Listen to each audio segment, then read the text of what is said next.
मित्रांनो, मी आज तुम्हाला एक असं कीटकनाशक सांगणार आहे, ज्याचा तुम्ही अगोदर प्रोपेक सुपर आहे किंवा क्युरियाकॉन आहे किंवा शेतकरी मित्रांनो डेनिटॉल आहे, यांसारख्या कीटकनाशकाचा वापर आवर्जून केला असेल आणि त्यांचे रिझल्टसुद्धा खूप चांगल्या प्रकारे आपल्याला पाहायला मिळत होते.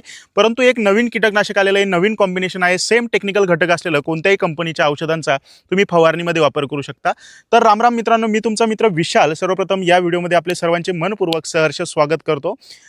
मित्रांनो, आजच्या या व्हिडिओमध्ये जे एक नवीन सुमिटोमो कंपनीचं मेशी या नावाचं अतिशय उत्कृष्ट कीटकनाशक आलेलं आहे. आता सगळ्यात अगोदर समजून घ्या की याच्यामध्ये घटक कोणता आहे, कारण आपल्याला सेम टेक्निकल घटक असलेले कोणत्याही औषधांचा फवारणीमध्ये वापर करायचा आहे.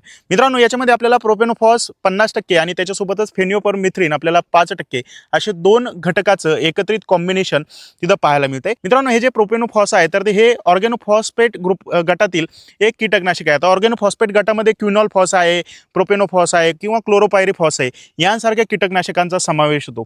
आता हे जे कीटकनाशक असतात मित्रांनो, आपल्या पिकावरती ज्यावेळेस आपण याची फवारणी करतो तर फवारणी केल्यानंतर हे गॅस तयार करतात, उग्र वास तयार करतात आणि त्या गॅस तयार झाल्यानंतर आपल्या पिकावरील ज्या काही अळ्या असतील, खास करून गुलाबी बोंडाळी असेल, शेंग पोखरणारी अळी असेल किंवा शेतकरी मित्रांनो खोडकीड असेल किंवा शेतकरी मित्रांनो जी काही हुमणी अळी आहे, तर यांसारख्या अळ्यांना गॅस तयार करून तिथं मारण्याचं काम करतात. आणि याच्यामध्ये जो दुसरा घटक आहे मित्रांनो, फेनिओपरमिथ्रिन, हा घटक आपल्याला आंतरप्रवाही कीटकनाशकातील गटामधील जो पायरेथ्रॉइड ग्रुप आहे मित्रांनो, तर या गटातील हे कीटकनाशक आपल्याला पाहायला मिळतं.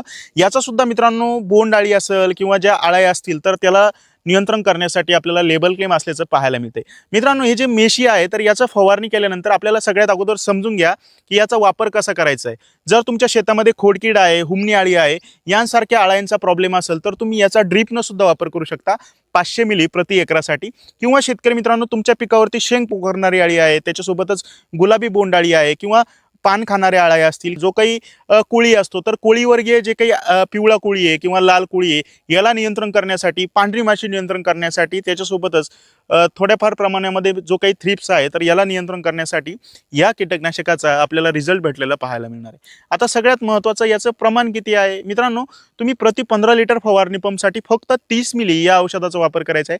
जे प्रोपेक सुपर असेल किंवा मेशी असेल यांसारख्या औषधांचा गॅस तयार करतात, त्याच्यासोबतच हे थोडे हार्ड असतात. जर तुम्ही नाजूक पिकांवरती, समजा मिरची आहे किंवा ज्याचे पानं नाजूक असतात, अशा पिकांवरती 40-50 ग्रामनी जर 40-50 मिलीनी जर फवारणीमध्ये वापर केला तर पानं कडक होतात मित्रांनो. प्रमाण जर जास्त झालं तर पानं कडक होतात, पानावरती जळल्यासारखे किंवा करापल्यासारखे डाग पडू शकतात, म्हणजेच स्कॉर्चिंग येऊ शकते.